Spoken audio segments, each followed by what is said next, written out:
안녕하십니까? 오늘은 11월 25일 연중 제33주간 토요일입니다. 오늘 복음에서 루카 복음사가는 사두가이들과 예수님의 부활 논쟁을 다룹니다. 당시 유다교에는 여러 분파가 있었는데 사두가이들은 죽음 이후 부활을 믿지 않았지만 바리사이들은 그 나름의 부활신앙을 고백하였습니다.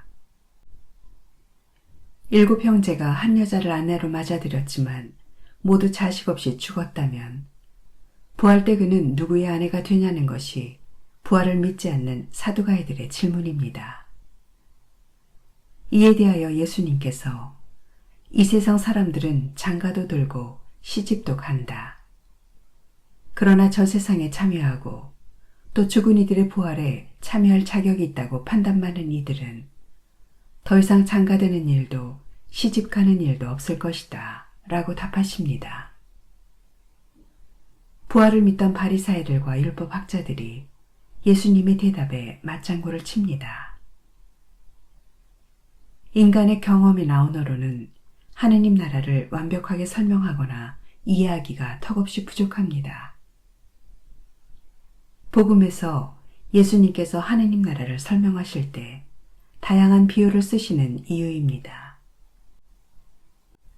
마찬가지로 부활신앙은 머리로 이해하거나 과학적으로 증명할 수 있는 대상이 아니라 마음으로 믿어 고백하는 것입니다. 창조주 하느님과 비교할 때 피조물 인간은 상대적으로 어린아이 수준에 지나지 않기 때문입니다.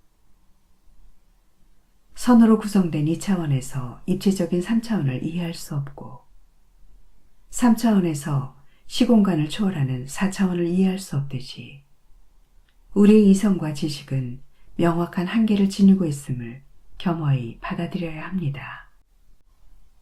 그것이 성부와 성자와 성령과 올바르게 소통하며 삼위일체 하느님에 대한 신앙 여정을 내딛는 첫걸음이기 때문입니다. 여러분은 부활신앙을 어떻게 받아들입니까?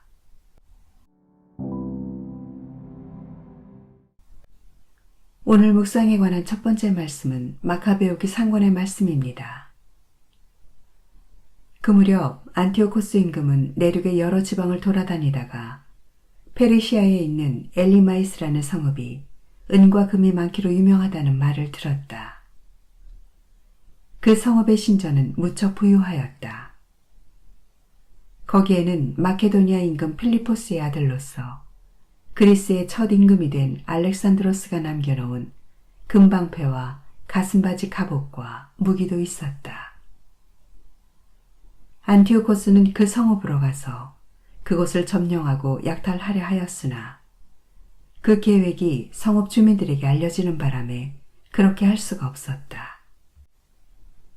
그들이 그와 맞서 싸우니 오히려 그가 달아나게 되었다. 그는 크게 실망하며 그곳을 떠나 바빌론으로 향하였다. 그런데 어떤 사람이 페르시아로 안티오코스를 찾아와서 유다 땅으로 갔던 군대가 패배하였다고 보고하였다. 강력한 군대를 이끌고 앞장서 나아갔던 리시아스가 유다인들 앞에서 패배하여 도망치고 유다인들은 아군을 무찌르고 빼앗은 무기와 병사와 많은 전리품으로 더욱 강력해졌다는 것이다. 또 유다인들이 안티오코스가 예루살렘 제단 위에 세웠던 역겨운 것을 부수어버리고 성소 둘레에 전처럼 높은 성벽을 쌓았으며 그의 성읍인 베추르에도 그렇게 하였다는 것이다.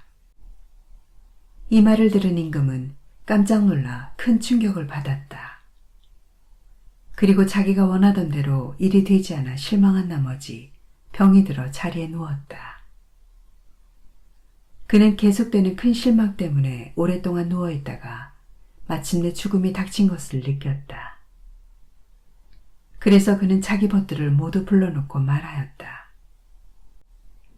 내 눈에서는 잠이 멀어지고 마음은 근심으로 무너져 내렸다네. 나는 마음속으로 이런 생각을 했네. 도대체 내가 이 무슨 역경에 빠졌단 말인가? 내가 이 무슨 물살에 휘말렸단 말인가? 권력을 떨칠 때에도 나는 쓸모있고 사랑받는 사람이었는데 내가 예루살렘에 끼친 불행이 이제 생각나네. 그곳에 있는 금은 기물들을 다 빼앗았을 뿐더러 까닭없이 유다 주민들을 없애버리려고 군대를 보냈던 거야.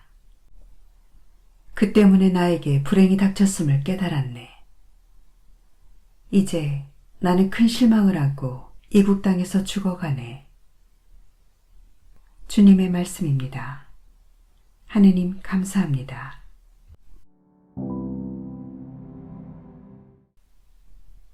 루카가 전한 거룩한 복음입니다. 그때에 부활이 없다고 주장하는 사두가의 몇 사람이 예수님께 다가와 물었다. 스승님, 모세는 어떤 사람의 형제가 자식 없이 아내를 남기고 죽으면 그 사람이 죽은 이의 아내를 맞아들여 형제의 후사를 일으켜 주어야 한다고 저희를 위하여 기록해 놓았습니다. 그런데 7 형제가 있었습니다. 마지가 아내를 맞아들였는데 자식 없이 죽었습니다. 그래서 둘째가, 그 다음에는 셋째가 그 여자를 맞아들였습니다. 그렇게 7이 모두 자식을 남기지 못하고 죽었습니다. 마침내 그 부인도 죽었습니다. 그러면 부활 때에 그 여자는 그들 가운데 누구의 아내가 되겠습니까? 7이 다 그 여자를 아내로 맞아들였으니 말입니다. 예수님께서 그들에게 이르셨다.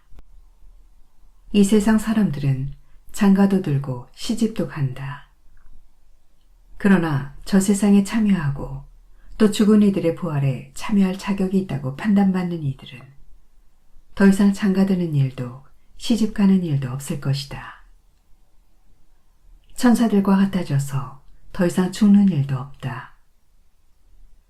그들은 또한 부활에 동참하여 하느님의 자녀가 된다. 그리고 죽은 이들이 되살아난다는 사실은 모세도 떨기나무 대목에서 주님은 아브라함의 하느님, 이삭의 하느님, 야곱의 하느님이라는 말로 이미 밝혀주었다. 그분은 죽은 이들의 하느님이 아니라 산 이들의 하느님이시다. 사실 하느님께는 모든 사람이 살아있는 것이다. 그러자 율법학자 몇 사람이 스승님, 잘 말씀하셨습니다 하였다. 사람들은 감히 그분께 더 이상 묻지 못하였다. 주님의 말씀입니다. 그리스도님 찬미합니다.